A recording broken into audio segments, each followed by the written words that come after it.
Hi friends, നിങ്ങളുടെ ഏവരുടെയും സഹകരണത്തോടു കൂടി തന്നെ ഇന്ന് നമ്മളൊരു പുതിയ നഴ്സറിയിൽ സാധനങ്ങൾ സെറ്റ് ചെയ്ത് വെച്ചേക്കുന്നതും അതേപോലെ തന്നെ പുതിയ നഴ്സറി തുടങ്ങി വരാൻ സസന്തോഷം അറിയിച്ചു കൊള്ളുന്നു.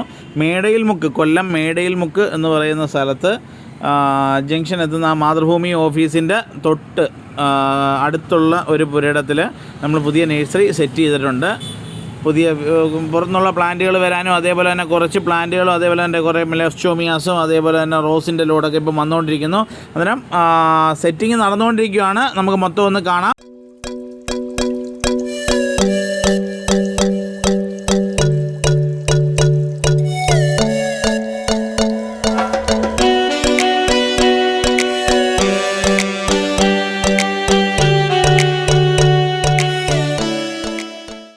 ഇത് ലൈക്കോപോഡിയം, അതായത് എന്താ പറയുക, നമ്മൾ നേരിട്ട് വളരുന്നതല്ലാതെ തന്നെ റിവേഴ്സായിട്ട് വളരുന്ന ഒരു പ്ലാന്റ് ആണ്. അതിനെ നമുക്ക് മേളിൽ നിന്നും ചെറിയ പോട്ട് കട്ട് ചെയ്തിട്ട് നമ്മൾ താഴോട്ടിട്ട് വളർത്തുന്ന ഒരു വെറൈറ്റിയാണ് ലൈക്കോപോഡിയം. അതേപോലെ തന്നെ വേറെ കുറേ വെറൈറ്റികൾ നമ്മളിവിടെ നിങ്ങൾക്ക് വേണ്ടി കുറച്ച് ഐറ്റം നമ്മളിവിടെ കരുതുന്നുണ്ട്. ഇത് കറക്റ്റ് എന്ന് പറഞ്ഞു കഴിഞ്ഞാൽ മേടയിൽമുക്ക് മാതൃഭൂമി ഓഫീസിൻ്റെ അടുത്തുള്ള ഒരു പുരയിടമാണ്. കൊല്ലത്തുള്ളവർക്കൊക്കെ പ്രത്യേകം അറിയാം. കൊല്ലത്ത് വരുന്ന സമയങ്ങളിൽ നിങ്ങളെല്ലാവരും വന്ന് കാണാനായിട്ടും ഒക്കെ നിങ്ങളുടെ ഒരു പ്രോത്സാഹനം നമുക്ക് ആവശ്യമുണ്ട്. അന്നേരം കുറച്ച് ഹോസ്പിറ്റൽ കേസൊക്കെ അടിച്ച് നല്ല തിരക്കിലായിപ്പോയി, അതുകൊണ്ടാണ് കുറച്ച് ബിസി ആയിരുന്നു. ഓക്കെ, അന്നേരം അതല്ലാതെ ലിപ്സ്റ്റിക് പ്ലാന്റ്, ബിഗോണിയാസ്, കുറച്ച് ഒരുപാട് ബിഗോണിയൊന്നും കൊണ്ടുവന്നിട്ടില്ല. കുറച്ച് പ്ലാന്റുകളെല്ലാം സെറ്റ് ചെയ്ത് വരുന്നുണ്ട്. അതേപോലെ നാളെ പുതിയ ലോഡ് വരുന്നുണ്ട്. അതിൻ്റെ വിശേഷങ്ങളൊക്കെ നമുക്ക് നാളെ കാണാം. അതേപോലെ തന്നെ എന്താ പറയുക, ബിഗോണിയ കെയർ, നമ്മളെല്ലാവരും പറയുന്നത് പോലെ തന്നെ ബിഗോണിയ നല്ല കെയർ വേണം. അതായത് ഇപ്പോഴത്തെ മഴക്കാല പരിചരണമായിട്ട് ആദ്യമായി ഇതിനെ നമുക്ക് വെള്ളം വീഴാത്ത ഒരു ഭാഗത്ത് വെക്കുന്നതാണ് ഏറ്റവും ഉചിതം. അതിനുശേഷം ഫംഗിസൈഡ്, ഇൻഡോഫിലോ സാഫോ ഏതെങ്കിലും ഒന്ന് നന്നായി വൃത്തിയാവണ്ണം ഒരു ലിറ്റർ വെള്ളത്തിനകത്ത് ഒരു ടേബിൾ സ്പൂൺ ഇട്ട് നല്ല വൃത്തിയാവണ്ണം കലക്കിയിട്ട് ഒന്ന് സ്പ്രേ ചെയ്ത് കൊടുത്തില്ല എന്നുണ്ടെങ്കിൽ ബിഗോണിയയ്ക്ക് ഇച്ചിരി പ്രശ്നം വരാനായിട്ടുള്ള സാധ്യതയുള്ള ഒരു സമയം തന്നെയാണ്. ഇച്ചിരി നല്ല പ്രശ്നം വരാനായിട്ടുള്ള സാധ്യത ഉള്ള ഒരു സമയമാണിത്. അതേപോലെ തന്നെ ആന്തൂറിയം വെറൈറ്റികൾ എല്ലാ ചെടിയൊക്കെ ഒന്ന് സ്പ്രേ ചെയ്ത് കൊടുക്കുക. മഴ സമയമാകുമ്പോഴത്തേക്ക് നമ്മൾ വളരെ കെയർഫുൾ ആയിരിക്കണം. അതേപോലെ തന്നെ ബിഗോണിയ പ്ലാന്റുകളെല്ലാം ഇപ്പം സെറ്റ് ചെയ്തിട്ടുണ്ട്. കുറച്ച് പ്ലാന്റുകളൊക്കെ ആയിട്ടുണ്ട്. പിന്നെ അതേപോലെ തന്നെ അലക്കേഷ്യ ഫാമിലിയിൽ നമ്മൾ അന്നിറക്കിയ പ്ലാന്റിൻ്റെ തൈകളെല്ലാം കുഴപ്പമില്ലാതെ നിൽപ്പുണ്ട്. കുറേ പ്ലാന്റുകൾ കുറേ ആളുകൾ കൊടുത്തിട്ടുണ്ട്. കുറച്ചധികം ഫ്രൂട്ട് പ്ലാന്റ്സും അതേപോലെ തന്നെ നിങ്ങൾക്ക് പുറത്ത് അധികം കിട്ടാത്ത കുറച്ച് വെറൈറ്റി പ്ലാന്റുകളൊക്കെ ഇവിടെ കിട്ടുമെന്ന് നമ്മളെ മനസ്സ് പറയുന്നു. അതേപോലെ തന്നെ ജാതി, ഗ്രാമ്പ്, അതേപോലെ തന്നെ എന്താ പറയുക, ചാമ്പ, നെല്ലി, ലൗലോലിക്ക, ശീമനെല്ലിക്ക, അരിനെല്ലിക്ക, മാവുകൾ, പ്ലാവ്, അങ്ങനെയുള്ള കുറേ ഐറ്റത്തിൻ്റെ ലോഡ് ഓരോന്നും ഇങ്ങനെ വന്നുകൊണ്ടിരിക്കുന്നത്. ഇത് നമ്മൾ അന്ന് ഇറക്കിയ അലക്കേഷ്യയാണ്. അലക്കേഷ്യ ഇപ്പം തന്നെ കണ്ടില്ലേ, നല്ല കിടുവായിട്ട് കിളിച്ച് വരുന്നുണ്ട്. ഒരു മൂട്ടിൽ തന്നെ 1, 2, 3 ഒക്കെ ഉണ്ട്. അന്നേരം അതെല്ലാം കൂടെ നല്ല ക്ലബ്ബായിട്ട് വളർന്നു വരുന്നതാണ്. വലിയ കുഴപ്പമില്ല. ഇപ്പോൾ നമ്മൾ അന്ന് പറഞ്ഞിട്ടുണ്ടായിരുന്നു, നമ്മൾ സൂക്ഷിച്ച് വെച്ചേക്കും, കുറച്ച് ദിവസം കഴിഞ്ഞിട്ടൊക്കെ നമ്മൾ സെയിലിന് ഇറക്കത്തുള്ളൂ. ഇപ്പോൾ ഏകദേശമൊക്കെ ആയിട്ടുണ്ട്. ഇതാണ് നമുക്ക് പ്രയോജനപ്പെട്ട പ്ലാന്റ് ഇതാണ്. അതേപോലെ തന്നെ കുറച്ച് അഗ്ലോണിമാസ്, അതായത് ടിഷ്യൂ കൾച്ചർ പ്ലാന്റ് അല്ല. ടിഷ്യൂ കൾച്ചർ പ്ലാന്റിൻ്റെ പ്രത്യേകത എന്ന് പറഞ്ഞാൽ പെട്ടെന്ന് എന്തെങ്കിലും ഫംഗസോ കാര്യങ്ങളോ ഒക്കെ വരാനുള്ളൊരു സാധ്യതയുണ്ട്. അതിന് കറക്റ്റായിട്ട് മെഡിസിനൊക്കെ കൊടുത്തു കഴിഞ്ഞാൽ കുറേയൊക്കെ മാറിക്കിട്ടും. ഇതെല്ലാം നമ്മൾ തന്നെ ഇവിടെ ഉണ്ടാക്കുന്ന ടോപ്പ് കട്ട് പ്ലാന്റുകളാണ്. കണ്ടില്ല, അതാകുമ്പോഴത്തേക്ക് അതിൻ്റെ ഒരു ഭംഗി വേറെയാണ്. ടോപ്പ് കട്ടും ടിഷ്യൂവും തമ്മിൽ പല സാധനങ്ങളും ഇപ്പം ടിഷ്യൂ ഇറങ്ങുന്നുണ്ടെങ്കിലും നമ്മൾ എന്താ പറയുക, കട്ടിങ്സ് എടുക്കുമ്പോഴത്തേക്ക് അതിൻ്റേതായ ഒരു ഗുണം ആ പ്ലാന്റ് കാണിക്കും എന്ന് ആണ് എൻ്റെ ഒരു വിലയിരുത്തൽ. അതേപോലെ ഇത് എന്താ പറയുക, സ്പൈഡർ പ്ലാന്റ് എന്നൊക്കെ ഇവിടെ അറിയപ്പെടുന്ന ഒരു പ്ലാന്റാണ്. നല്ല രസത്തിൽ പല രീതിയിൽ പല ഷേപ്പിൽ ഉണ്ടാക്കിയെടുക്കാൻ പറ്റുന്ന ഒരു പ്ലാന്റാണ്. അതേപോലെ തന്നെ ലെൻഡാനയുടെ തൈകളൊക്കെ കൊണ്ടുവന്ന് വെച്ചിട്ടുണ്ട്. മഞ്ഞ ലെൻഡാന. പിന്നെ നമുക്കത് ഹാങ്ങിങ്ങിലും യൂസ് ചെയ്യാൻ പറ്റുന്ന ഒന്നാണ്. അല്ലെങ്കിൽ നമ്മൾ നേരത്തെ ഒരു വീഡിയോയിൽ ചെയ്തിട്ടുണ്ടായിരുന്നു, PVC പൈപ്പ് ഇട്ടതിന് ശേഷം അതിനകത്തൂടെ വളർത്തിയെടുക്കുന്ന രീതി. അത് നമ്മൾ ചെയ്തിട്ടുണ്ട്. പല കളറുകൾ ഒരുമിച്ച് സെറ്റ് ചെയ്ത് വെച്ചിരിക്കുന്നതൊക്കെ നമ്മൾ നേരത്തെ വീഡിയോയിൽ കണ്ടിട്ടുണ്ടായിരുന്നു. വലിയ കെയറില്ലാതെ നമുക്ക് വളർത്തിയെടുക്കാൻ പറ്റുന്ന ഏറ്റവും നല്ല ചെടികളിൽ ഏറ്റവും കിടു പ്ലാന്റാണ് ലെൻഡാന.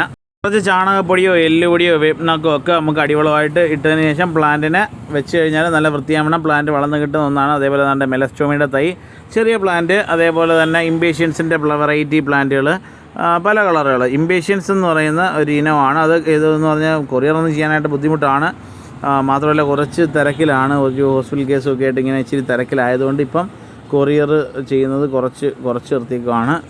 അതേപോലെ തന്നെ വന്നാൽ നമുക്ക് കാണാം ആവശ്യമുള്ള പ്ലാന്റുകൾ. ഇവിടെ മേടയിൽമുക്ക് എന്ന് പറഞ്ഞ സ്ഥലത്ത്, കൊല്ലത്താണ്. മുളങ്കാടകം ക്ഷേത്രത്തിലോട്ടൊക്കെ പോകുന്ന വഴിക്കാണ്. മേടയിൽ മുക്ക് കാവനാടൊക്കെ കഴിഞ്ഞിട്ട് അന്നേരം അവിടെയാണ് വന്നു കഴിഞ്ഞാൽ ആവശ്യമുള്ള പ്ലാന്റുകൾ നമുക്ക് എടുക്കാൻ സാധിക്കും. അതേപോലെ തന്നെ ഡയാന്തസ്, പെറ്റൂണിയ, വിങ്ക അങ്ങനെയുള്ള സാധനങ്ങളൊക്കെ വരും. അതേപോലെ തന്നെ എല്ലാം വന്നുകൊണ്ടിരിക്കുന്നു. റോസിന് പ്രത്യേകം നാളെ വരുന്ന റോസിൻ്റെ ലോഡ് നമ്മൾ പ്രത്യേകം അതിനകത്ത് ഇടുന്നുണ്ട്, കാണാം. അതേപോലെ പഴയ നമ്മളെ ടൊറീനിയം പ്ലാന്റിൻ്റെ കുറച്ച് വെറൈറ്റീസ് കൊണ്ടുവന്ന് വെച്ചിട്ടുണ്ട്. അതെല്ലാം കാര്യം എന്ന് പറഞ്ഞാൽ ഈ പ്ലാന്റുകളെല്ലാം കാണുന്ന ഇപ്പോഴത്തെ സ്റ്റോക്കിലുള്ള പ്ലാന്റുകളാണ്. നിങ്ങൾ വരുന്നത് എന്നാണെന്ന് എനിക്കറിയത്തില്ല. ഈ വീഡിയോ കാണുന്ന സമയത്ത് അതായത് ആണ് നമ്മൾ ഈ പ്ലാന്റുകളെല്ലാം ഇപ്പോൾ ഇവിടെ ഇരിക്കുന്നത്. അതേപോലെ തന്നെ മെലസ്റ്റോമയുടെ വൈറ്റ്, അതേപോലെ തന്നെ യുജീനിയ, ഗോൾഡൻ സൈപ്രസ് കണ്ടില്ലേ, ഗോൾഡൻ സൈപ്രസ് ഒക്കെ നേരത്തെ നല്ല അടിപൊളിയായിട്ട് വെച്ചിട്ടുണ്ട്. അതേപോലെ മാവൻ തൈകൾ, അതേപോലെ ഫ്രൂട്ട് പ്ലാന്റ്സ് എല്ലാം ആ സൈഡിലോട്ട്, അതേപോലെ പ്ലാന്റുകളെല്ലാം ഇറങ്ങിക്കൊണ്ടിരിക്കുന്നതും, അതേപോലെ തന്നെ മെലസ്റ്റോമയുടെ വൈറ്റ് അതിനകത്ത് തന്നെ 2 വെറൈറ്റി, ചെറിയ ലീഫും വലിയ ലീഫൊക്കെ കാണിക്കുന്നുണ്ട് ഇപ്പം. അതേപോലെ തന്നെ മെലസ്റ്റോമ പ്രത്യേകം ശ്രദ്ധിക്കണം, വെള്ളം 2-3 നേരം നന്നായിട്ട് വെള്ളം കൊടുക്കേണ്ട ഒരു പ്ലാന്റാണ് മെലസ്റ്റോമ. ഓവറായിട്ട് വെള്ളം കൊടുക്കേണ്ടി തന്നെ വരും മെലസ്റ്റോമ. അതേപോലെ തന്നെ ഇത് സീനിയ വെറൈറ്റീസാണ്. സീനിയയുടെ കുറച്ച് പ്ലാന്റുകൾ ഇപ്പോൾ യാദൃശ്ചികമായിട്ട് കിട്ടി, നമ്മളതെടുത്തു, ഇവിടെ കൊണ്ടുവന്ന് പ്ലാന്റ് ചെയ്തിട്ടുണ്ട് സെയിലിന്. കണ്ടില്ലേ, നല്ല വെറൈറ്റീസ്. ഇത് റോഡ് സൈഡായിട്ട് ചിലപ്പം ചെറിയ നോയ്സൊക്കെ വരും, അന്നേരം ജസ്റ്റ് ഒന്ന് അതുകൊണ്ടൊന്നും പറഞ്ഞതാണ്. അതേപോലെ തന്നെ ഡയാന്തസിൻ്റെ വിവിധ കളറുകൾ ഇനി ഓടിച്ചോടിച്ച് കണ്ടുപോകാം.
അതേപോലെ തന്നെ മാൻഡിവില്ല, റെഡ്, പിങ്ക്, അതിൻ്റെ പോലെ വൈറ്റ്, ഇതിൻ്റെയൊക്കെ തൈകൾ ഇപ്പോൾ ഒരു 600 ചെടി ഗാർഡനിൽ വന്നിട്ടുണ്ട്.